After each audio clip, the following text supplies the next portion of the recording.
Scary telling.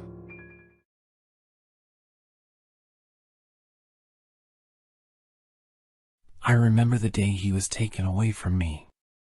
It was as if the world had crumbled beneath my feet. My husband, the love of my life, was going to be executed for the terrible things he had done to the inmates as a prison guard. I couldn't believe it. How could he have done such things? I knew he had a dark side, but I never thought he was capable of such heinous acts. The day of his execution was the darkest day of my life. I watched as they strapped him to the electric chair and turned on the current. I saw the life drain from his body, and I felt like a part of me died with him. But then, something strange happened. A few months after his execution, I started receiving letters from him. At first, I thought it was some sick joke, but then I realized that the handwriting was his. He was writing to me from beyond the grave. In the letters, he begged for my forgiveness and promised that he would come back for me. He said that he had found a way to cheat death and that he would return to me one day. At first, I didn't believe him, but then the letters became more frequent and the things he wrote about were too specific to be made up. And now, 12 years later, he has fulfilled his promise. I received a letter from him a few weeks ago, saying that he was coming for me. I was terrified, but also relieved. I had missed him so much, and the thought of seeing him again filled me with hope. But now that he's here, I don't know what to do. I'm scared, and I don't know if I can trust him. He did terrible things in the past, and I don't know if he's changed. All I know is that I love him, and I want to be with him again. I waited anxiously for his arrival, wondering what he would look like after all these years. Would he still be the same man I fell in love with, or would he be someone different? As the days passed, my anxiety grew, and I found myself constantly looking over my shoulder, wondering if he was watching me. And then, one night, I heard a knock on my door.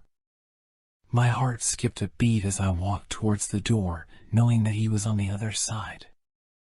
I took a deep breath and opened the door, and there he was, standing in front of me. He looked different, but it was him. His hair was gray, and his face was lined with wrinkles, but his eyes were the same. They still held that same intensity, that same darkness that had always drawn me to him. He hugged me tightly, and I felt the warmth of his embrace. It was as if nothing had changed, as if he had never been gone. "I'm sorry it took so long," he whispered in my ear. "But I'm here now, and I'll never leave you again." I wanted to believe him, but there was a nagging feeling in the back of my mind that wouldn't go away. He had done terrible things in the past, and I couldn't shake the feeling that he was still capable of doing them again. But I pushed those thoughts aside and let myself be swept away by his embrace. For a moment, I felt safe and loved, and that was all that mattered. In the days that followed, my husband settled into my home, and I tried to put aside my fears and doubts. But there was something unsettling about him. He would often disappear for hours at a time, and when he returned, he was always covered in dirt and sweat. He would never tell me where he had been, and when I pressed him for answers, he would brush me off and say that he was taking care of some business. I tried to ignore his strange behavior and focus on the fact that he was back with me, but the more time I spent with him, the more I realized that something was wrong. One night, I woke up to find him standing at the foot of my bed, staring at me with an intense gaze. I screamed, and he quickly backed away, apologizing for scaring me. But that was just the beginning of his unsettling behavior. He would often mutter to himself, as if he was talking to someone who wasn't there. And he started to become paranoid, always looking over his shoulder as if someone was following him. I didn't know what to do. I loved him, but I was scared of him at the same time. I couldn't shake the feeling that he was still capable of doing terrible things. One day, I confronted him about his behavior, and he lashed out at me. He accused me of not trusting him, of not believing in him. He told me that he had done everything for me, and that I was ungrateful. I tried to reason with him, to tell him that I loved him, but he wouldn't listen. He stormed out of the house, and I was left alone, scared and unsure of what to do next. Days turned into weeks, and I didn't hear from my husband. I was scared for him, but at the same time, I was relieved that he was gone.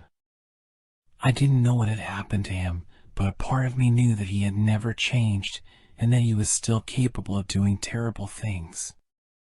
And then, one night, I received a phone call. It was my husband, and he was frantic. He told me that he had been hiding in the woods, and that he had seen something terrible. He said that there were creatures out there, creatures that shouldn't exist. At first, I thought he was delusional, that he was seeing things that weren't there. But then he told me something that made my blood run cold.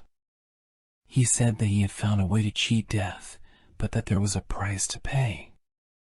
He had made a deal with the devil, and now he was being hunted by the demons that he had made a deal with. I didn't know what to believe, but his words chilled me to the bone. I knew that he had done terrible things in the past, but I never thought that he would make a deal with the devil. And then, just as suddenly as he had called me, he was gone. I tried calling him back, but his phone was disconnected. I was left alone, with more questions than answers. But then, a few days later, I received a package in the mail. Inside was a letter, written in my husband's handwriting. In it, he apologized for everything he had done, and for the pain he had caused me. He said that he was going to face his demons, and that he hoped that one day, I would be able to forgive him. And then, at the bottom of the page, there was a warning. He said that the creatures he had seen were real, and that they were coming for me. He said that I needed to be careful, and that I needed to watch my back. I didn't know what to make of the letter, but I knew that I was scared. My husband had made a deal with the devil, and now he was being hunted by demons. And now, it seemed that they were coming for me. I don't know what the future holds, but I do know one thing. My husband may be gone, but the demons that he unleashed are still out there, waiting for their next victim.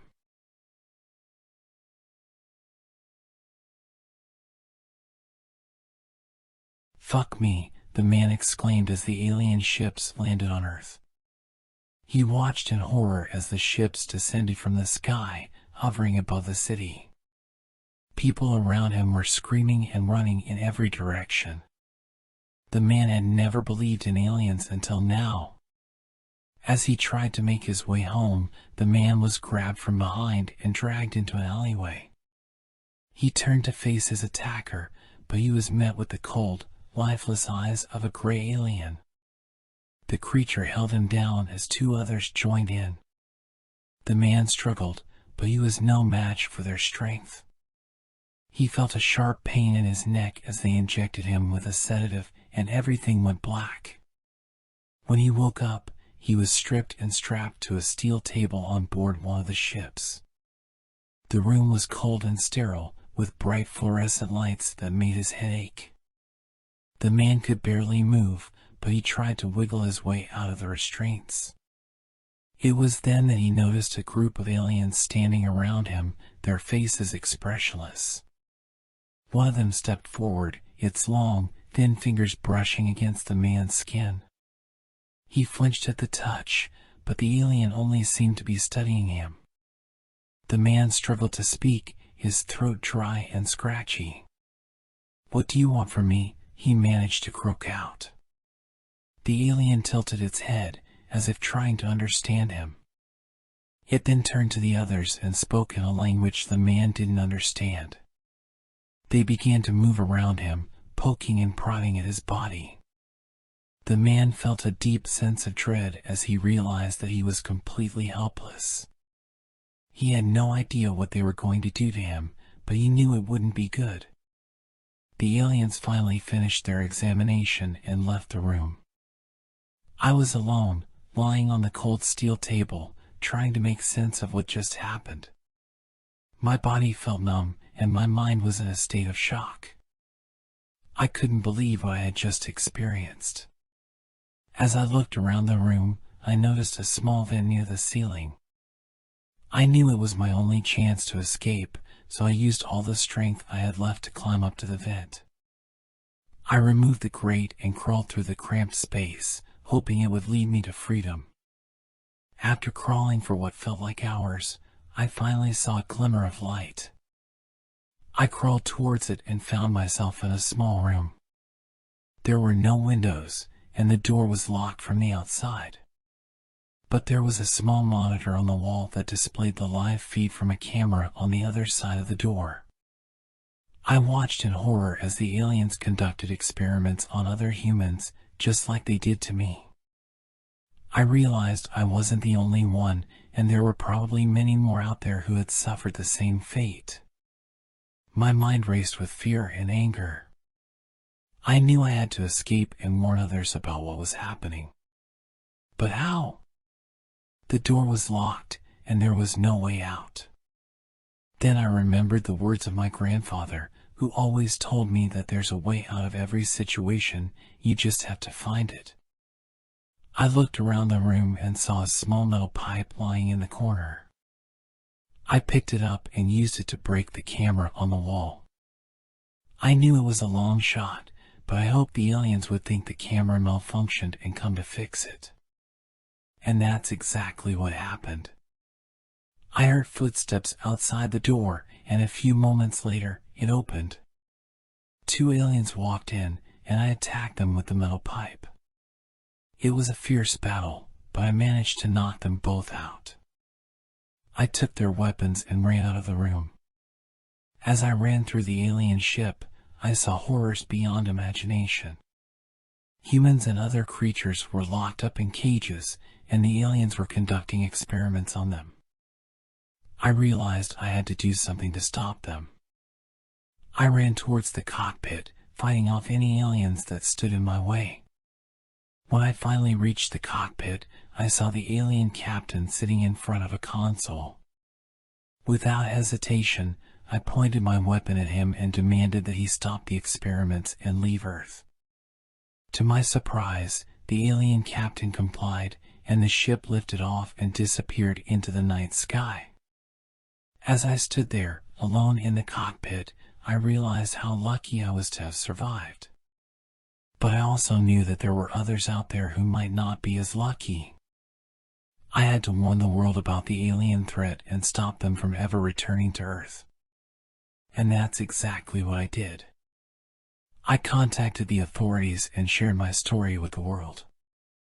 The aliens were eventually tracked down and stopped, thanks to my bravery. Looking back, I still can't believe what I went through. But I'm proud of myself for standing up to the alien threat and saving countless lives. It was a terrifying experience, but it taught me that even in the darkest moments, there's always hope.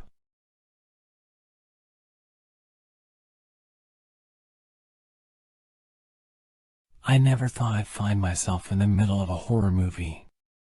That's what it felt like, anyway, as I stumbled upon the scene of destruction in front of me. I was on my way home from work, just another day in the city. But as I turned the corner onto my street, everything changed. The first thing I noticed was the broken glass littering the pavement. Then, the smell hit me. It was metallic and putrid, like rotting meat. But what made me stop dead in my tracks was the sight of her. She was sitting in the middle of the carnage, her back to me, cackling like a maniac. Her hair was wild and unkempt, and the left side of her face was covered by a symbol that looked like a cross between a pentagram and an eye. I recognized her as my neighbor, the one who had always been a little odd but harmless. She had never even raised her voice at anyone, let alone caused this kind of destruction. But as I watched her, something inside me shifted. I realized then that I had always known something was off about her. And the way she was now, covered in blood and surrounded by destruction, confirmed my worst fears. She had said she'd kill all humans, and it seemed like she was making good on that promise. I stood there, frozen in place, trying to process what I was seeing. It was like a nightmare come to life. And then, as if sensing my presence, she turned her head and locked eyes with me. The look on her face was pure malice, and it sent shivers down my spine. I wanted to turn and run, to get as far away from this scene as possible, but my feet refused to move. She stood up slowly, her movements deliberate and menacing. And then she started walking towards me, her eyes never leaving mine. I could feel the panic rising in my chest, but I couldn't seem to make myself move. It was like I was rooted to the spot, unable to escape the horror that was about to unfold.